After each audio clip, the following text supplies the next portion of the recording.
I'm Elena, 21F, and I need to talk about the changes in my family over the last few years. My mom died when I was 16, which hit both my dad, 48M, and me really hard. We were always a close-knit family, and losing her left this big empty space in our lives that we didn't know how to fill.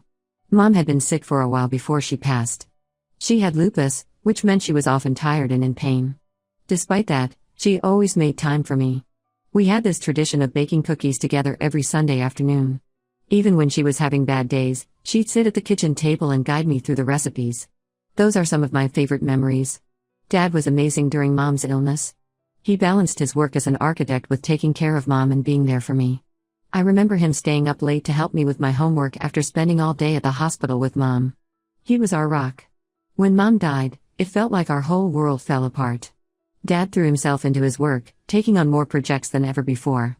I think it was his way of coping, of keeping busy so he didn't have to think about the loss. I focused on school and my friends, trying to keep my mind off the empty space in our house. For about 5 years, it was just Dad and me. We had our routines.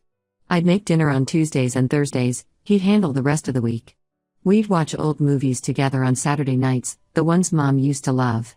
It wasn't perfect, but we were managing. Then, about a year ago, Dad started dating again. I was in my second year of college at that point, living at home to save money. He met Victoria, 45F, through a mutual friend at work. Victoria runs her own marketing firm. She's smart and confident, the kind of woman who commands attention when she walks into a room. When Dad first told me about Victoria, I tried to be happy for him. I knew it was probably good for him to have companionship again. But it felt wrong, like he was trying to replace Mom. It had been 5 years, but to me, it still felt too soon. Their relationship moved quickly. Within 6 months of meeting, Dad proposed to Victoria. I was shocked when he told me. I asked him if he really thought this was what Mom would have wanted, which I regret now because I could see how much it hurt him. He told me that Mom would have wanted him to be happy, and that Victoria made him happy in a way he hadn't been since losing Mom. The wedding was small, just close family and friends. I stood next to Dad as his best woman, but I wasn't really into it. I could see how happy Dad was, how he looked at Victoria. But all I could think about was Mom, and how she should have been there instead. After the wedding, Victoria moved into our house. She tried to connect with me, always asking about my studies and my friends. She even offered to help me look for internships in marketing if I was interested. But I kept my distance. I was polite, but I spent most of my time in my room or out with friends. One day, about 2 months after the wedding, Victoria and I had a big fight. She had rearranged some furniture in the living room, including moving a photo of Mom that had always been on the mantel. When I saw it, I got really angry. I accused her of trying to erase Mom from our lives, of trying to take her place. Victoria looked shocked and hurt. She explained that she was just trying to make the space feel like home for all of us, and that she never intended to replace my mom. Dad came home in the middle of our argument. He tried to calm us both down, but I was too upset and went to my room. Later that night, he came to talk to me. He reminded me of all the ways Victoria had tried to be kind and supportive, and how much she cared about both of us. He said that loving Victoria didn't mean he loved Mom any less, and that there was room in his heart for both of them. That conversation made me realize how unfair I'd been to Victoria. The next day, I apologized to her. She was very understanding. We had a long talk about Mom, and Victoria shared some of her own experiences with loss. She had lost her father to cancer a few years before meeting Dad, so she understood grief in a way I hadn't realized. Since then, I've been trying to be more open to Victoria. It's not always easy, and there are still days when I miss Mom terribly and feel resentful of this new family dynamic. But I'm working on it. Victoria has been patient and kind, never pushing me for more than I'm ready to give. One thing that's helped is that Victoria encouraged me to keep up the Sunday baking tradition. She doesn't bake with me, she says she's hopeless in the kitchen, but she always makes sure we have ingredients, and she sits and chats with me while I bake. It's not the same as it was with Mom, but it's nice in its own way. Victoria has also been supportive of my education. I'm studying environmental science, and she's always interested in hearing about my classes. She even helped me prepare for a big presentation last semester, giving me tips on public speaking from her experience in business. Dad seems happier than he has been in years. He and Victoria often go on dates, trying new restaurants or going to art exhibitions. It's good to see him enjoying life again, even if it sometimes makes me feel guilty for resisting their relationship for so long. I still struggle sometimes with guilt. Guilt for how I treated Victoria initially, guilt for sometimes enjoying her company and feeling like I'm betraying mom, guilt for the pain I caused dad during what should have been a happy time for him. I know intellectually that mom would want us all to be happy, but emotionally it's still hard sometimes. There are moments when I catch myself almost calling Victoria mom, and then I feel terrible, like I'm forgetting about my real mom. But then I remember something my aunt told me at the wedding. She said that love isn't a finite resource, that opening your heart to new people doesn't diminish the love you have for others. I'm trying to hold on to that idea. I guess I'm looking for advice on how to fully accept this new family dynamic. How do I balance honoring mom's memory with embracing Victoria as part of our family? Has anyone else been through something similar? How did you handle it? Thank you for reading this long post. It feels good to get it all out there. Update 1: It's been about a week since my original post, and I wanted to update you all on a pretty significant development in our family situation. Yesterday, Dad asked to talk to me privately. I could tell something was wrong from the moment he walked into my room. His face was pale, and his hands were shaking slightly. I immediately thought something had happened to one of our relatives or maybe one of his close friends. But what he told me was completely unexpected. Victoria has been diagnosed with breast cancer. Apparently, she had gone for a routine checkup a few days ago, and they found something concerning. After a series of tests, the doctors confirmed it was cancer. They caught it relatively early, which is good news, but she'll still need to undergo treatment. I was stunned. Victoria had always seemed so vibrant and healthy. She goes to the gym regularly, eats well, and is always full of energy. It just goes to show that cancer doesn't discriminate. Dad was clearly struggling as he told me the news. His voice cracked several times, and I could see the fear in his eyes. He's already lost one wife, and now he's facing the possibility of losing another. It was hard to see him like that. What really got to me was when Dad asked for my help. He said that Victoria was going to need a lot of support in the coming months, and he couldn't do it alone. He asked if I could be there for her, help out around the house more, and just generally be a source of comfort and strength. I felt a lot of conflicting emotions. Part of me was touched that Dad trusted me enough to ask for my help in this difficult time. Another part felt guilty for all the times I'd been cold or distant towards Victoria. And yet another part felt a strange sense of resentment. Hadn't I already lost one mother figure? Was I now expected to watch another one suffer? But looking at Dad's face, seeing the pain and worry there, I knew I had to step up. Whatever my feelings towards Victoria, she makes my dad happy. And she's always been kind to me, even when I didn't deserve it. So I told Dad I would do whatever I could to help. He looked relieved and hugged me tightly. It was the first time I'd seen him cry since Mom's funeral. After our talk, I went to find Victoria. She was in the garden, her favorite place in the house. When she saw me approach, she tried to put on a brave face, but I could see she was scared. I didn't know what to say at first. How do you comfort someone who's just received such life-altering news? In the end, I just hugged her. It was probably the first real hug I'd ever given her, and I felt her stiffen in surprise before relaxing into it. We talked for a long time after that. Victoria told me about her diagnosis, the treatment plan, and her fears for the future. She admitted that she was scared, not just for herself but for how this would affect Dad and me. She even apologized for disrupting our lives with her illness, which made me feel terrible for how I'd treated her in the past. I promised Victoria that we would face this together as a family. I told her about some of the things I'd learned when Mom was sick, little tricks for dealing with nausea or fatigue. She seemed grateful for the advice, and for the first time, I felt like we were truly connecting. Over the past few days, our household dynamic has shifted dramatically. The tension that used to exist between Victoria and me has largely dissipated, replaced by a shared purpose, getting through this difficult time together. I've been helping out more around the house, taking on some of Victoria's usual chores. I've also been researching breast cancer treatments and support groups in our area. It feels good to be doing something proactive instead of just worrying. Dad has been amazing through all of this. He's been Victoria's rock, going to all her appointments with her and making sure she has everything she needs. But I can see the toll it's taking on him. Sometimes I catch him staring off into space with a look of pure terror on his face. In those moments, I try to be there for him like he's always been there for me. Yesterday, I found Dad in the kitchen late at night, just sitting at the table with a cup of cold coffee. I sat down with him, and we talked for hours. He told me about how he met Mom, about their early days together, and about how scared he was when she first got sick. He said that going through that with Mom had prepared him in some ways for what we're facing now with Victoria, but that it also made it more terrifying because he knows how bad things can get. I shared some of my own memories of Mom, including some of the tough times during her illness that I hadn't really talked about before. It was a sad conversation, but also healing in a way. I felt closer to Dad than I had in years. This whole situation has made me realize how petty my earlier resentments were. Life is so fragile, and family, whether by blood or by choice, is what matters most.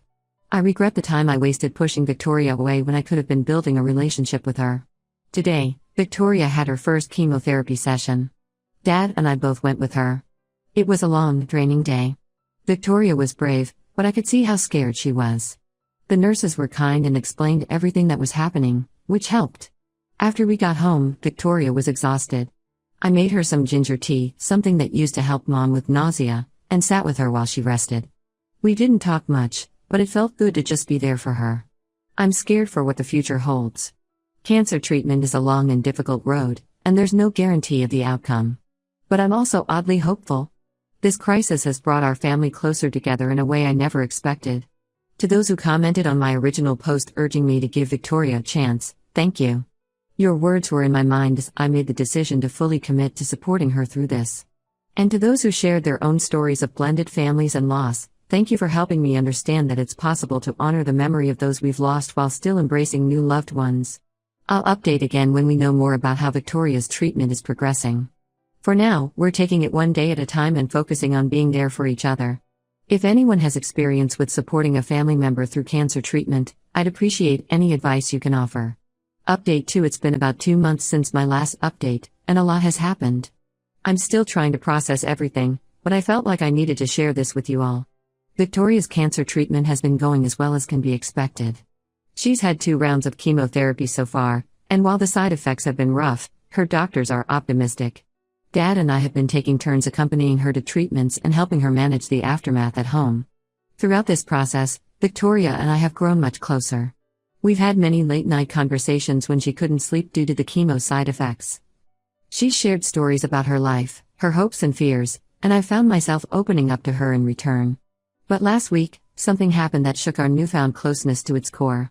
I was helping Victoria organize some old papers in her home office when I came across a photo album I'd never seen before. Curious, I opened it, and what I saw inside left me reeling. There were photos of Victoria with my mom. Lots of them. They were clearly good friends, laughing together at parties, hiking in the mountains, even a picture of them in cap and gown at what looked like a college graduation. I confronted Victoria about it immediately. She looked stricken when she saw what I was holding, and for a moment, I thought she might try to deny it or make up some excuse. But instead, she sat down heavily in her chair and said, "I guess it's time you knew the truth." The story she told me was almost unbelievable. Victoria and my mom had been best friends in college. They met during freshman orientation and hit it off immediately. They were roommates all 4 years, and even after graduation, they remained close. Victoria shared some stories about their college days. How they'd stay up all night studying for exams, fueled by coffee and junk food. How they'd go on road trips during spring break, singing along to cheesy pop songs at the top of their lungs. How they supported each other through breakups and family problems and all the ups and downs of early adulthood. They were even bridesmaids at each other's weddings. Victoria showed me a photo I'd never seen before, of her and Mom in matching bridesmaid dresses, arms around each other and grinning at the camera. But then Victoria's face fell, and she told me about the falling out. It happened shortly after I was born. She wouldn't give me details, saying it was between her and Mom, but it was bad enough that they didn't speak for years. When Mom got sick, Victoria reached out to try and reconcile.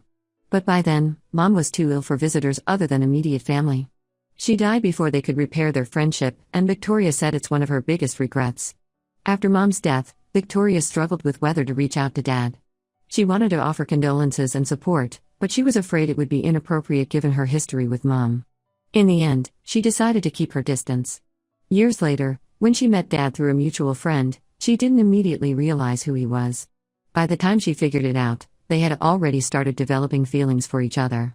She agonized over whether to tell him about her connection to Mom, but ultimately decided to keep it a secret, fearing it would complicate things. I was furious. I felt betrayed, not just by Victoria but by Dad too. How could he not have recognized Mom's old friend? But Victoria swore that Dad didn't know.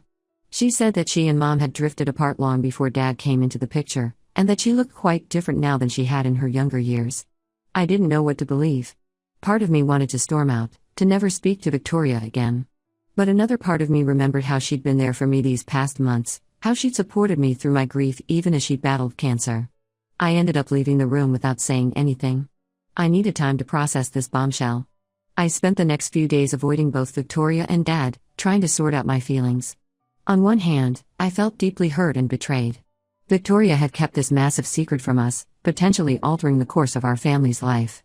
What if Mom had wanted to reconcile but never got the chance because Victoria didn't reach out sooner? What if Dad would have felt differently about dating Victoria if he'd known about her history with Mom? But on the other hand, I couldn't ignore the genuine care and affection Victoria had shown me, especially since her cancer diagnosis. The late-night talks, the shared tears and laughter, the way she'd supported my dreams and ambitions, none of that felt fake or forced. After days of internal struggle, I decided to talk to Dad. I showed him the photo album and told him what Victoria had revealed. To my surprise, he wasn't shocked. He looked sad and a bit guilty, but not surprised. It turned out that he had known about Victoria's connection to Mom, but not until after they were already seriously dating. Victoria had finally confessed everything to him before he proposed. Dad said he was angry and hurt at first, but after a lot of soul-searching, he decided that his love for Victoria was strong enough to overcome this complication. He apologized for keeping it from me, saying they had planned to tell me together but could never find the right time. Then Victoria's cancer diagnosis happened, and it seemed like the wrong moment to drop another bombshell. I'm still processing all of this information. On one level, I understand why they kept it from me. I know I wasn't always the most receptive to Victoria, and this revelation might have driven an even bigger wedge between us earlier on. But I also feel like I had a right to know. This wasn't just about Victoria and Dad's relationship, it was about my mom, my history, my family. The strangest part is that knowing this has actually made me feel closer to Victoria in some ways. The stories she's shared about Mom, the little details and memories that only a close friend would know, they've given me a new perspective on my mother that I never had before. For example, Victoria told me about how Mom used to stress bake before big exams in college. Apparently, their dorm room was always full of cookies and muffins during finals week. It made me smile because I inherited that habit from Mom. I always end up in the kitchen when I'm stressed about school. She also shared some of Mom's quirks that I'd forgotten about or never knew. Like how Mom would always mix up movie quotes, combining different films into nonsensical but funny lines. Or how she had a secret talent for juggling that she'd break out at parties to impress people. These stories have made Mom feel more real to me again. For so long, she's been this perfect, idealized figure in my mind. Hearing about her as a young woman, with flaws and quirks and silly habits, has brought her back to life in a way. I'm not sure where we go from here. Victoria's health is still the primary concern, and I don't want to add her stress during her treatment. But I also feel like we need to have some serious conversations as a family about trust, honesty, and how we move forward from here. To those who've stuck with me through these updates, thank you. If anyone has experience with family secrets coming to light, especially in the context of blended families, I'd really appreciate your insight. How do you rebuild trust after something like this? How do you balance the hurt of being kept in the dark with the understanding of why it was done? I'll update again when I've had more time to process all of this and figure out our next steps as a family. For now, we're focusing on Victoria's treatment and trying to navigate this new, complicated dynamic one day at a time. Update 3. It's been about 6 months since my last update, and I wanted to share how things have progressed in our family. First, the good news: Victoria's cancer treatments have been successful. Her latest scans showed no signs of the tumor, and while she'll need to continue with some medication and regular checkups, her doctors are optimistic about her prognosis. The relief we all felt at this news was indescribable. As for our family dynamics, it's been a journey of healing and understanding. After the shock of learning about Victoria's connection to my mom wore off, we had many long, sometimes difficult conversations as a family. We talked about trust, about the complexities of grief and moving on, and about what it means to be a family. Victoria shared more stories about her friendship with my mom. Some made me laugh, others made me cry, but all of them gave me a new perspective on the woman who raised me. It was bittersweet to hear these stories, but also incredibly precious. One story that really stuck with me was about a road trip Mom and Victoria took after college graduation. They drove across the country, camping in national parks and visiting quirky roadside attractions. Victoria showed me photos of Mom standing next to the world's largest ball of twine, grinning like a kid. It was a side of Mom I'd never seen before, and it made me wish I'd had the chance to know her as an adult, as a friend as well as a parent. Dad also opened up more about his relationship with Victoria. He told me about their first date, how nervous he was, and how Victoria made him laugh for the first time since Mom died. He said that falling in love with Victoria didn't diminish his love for Mom, but rather honored her memory by allowing him to be happy again. As for me, I've been working on forgiveness and acceptance. It hasn't been easy, and there are still days when I struggle with conflicting emotions. But I've come to understand that life is rarely black and white, and that people can make mistakes without being bad people. I've also been seeing a grief counselor, which has been incredibly helpful. She's helped me understand that my feelings of betrayal and anger were valid, but that holding on to them was hurting me more than anyone else. She's also helped me find ways to honor Mom's memory while still embracing my relationship with Victoria. One thing that's really helped is that we've started a new family tradition. On Mom's birthday, we plant a tree in her memory. This year, we planted an apple tree in our backyard. As we were digging the hole, Victoria told us about how Mom once tried to make apple pie from scratch in college, and how it was such a disaster that they ended up ordering pizza and eating the raw apples instead. We all laughed, and for the first time, it felt like we were truly a family, not divided by secrets or grief, but united in love and shared memories. I've also been focusing on my own future. I'm in my final year of college now, majoring in environmental science. Victoria has been incredibly supportive, using her business contacts to help me secure an internship with a local conservation group. It's not lost on me that a year ago, I would have rejected her help out of stubbornness. Now, I'm grateful for her support and guidance. Dad seems happier than I've seen him in years. He and Victoria still have their date nights, but now they often invite me along too. Sometimes we try new restaurants, other times we go to art exhibitions or local festivals. It's nice to see them together, to see how they balance and complement each other. As for my relationship with Victoria, it's evolved in ways I never expected. She's not trying to replace Mom, and I'm not trying to see her as a mother figure. Instead, we're developing our own unique bond. She's become a mentor, a friend, and yes, family. We still have our Sunday baking sessions, but now we experiment with new recipes together instead of sticking to Mom's old favorites. It feels like a good balance of honoring the past while creating new traditions. I know that our journey isn't over. We'll still have challenges to face and difficult days ahead. But I feel like we're on the right path now. We're communicating more openly, we're supporting each other, and we're finding ways to blend our past and present into a future that honors all parts of our family story. To everyone who's followed my story and offered advice and support, thank you. Your insights and encouragement have been invaluable. And to anyone out there struggling with blended families, loss, or family secrets, I hope our story gives you some hope. It's not always easy, but with patience, understanding, and a lot of love, it is possible to build something beautiful out of even the most complicated situations. I don't know what the future holds for us, but I'm looking forward to finding out. For now, I'm grateful for the family I have, for the memories of the mother I lost, and for the unexpected journey that brought us all together.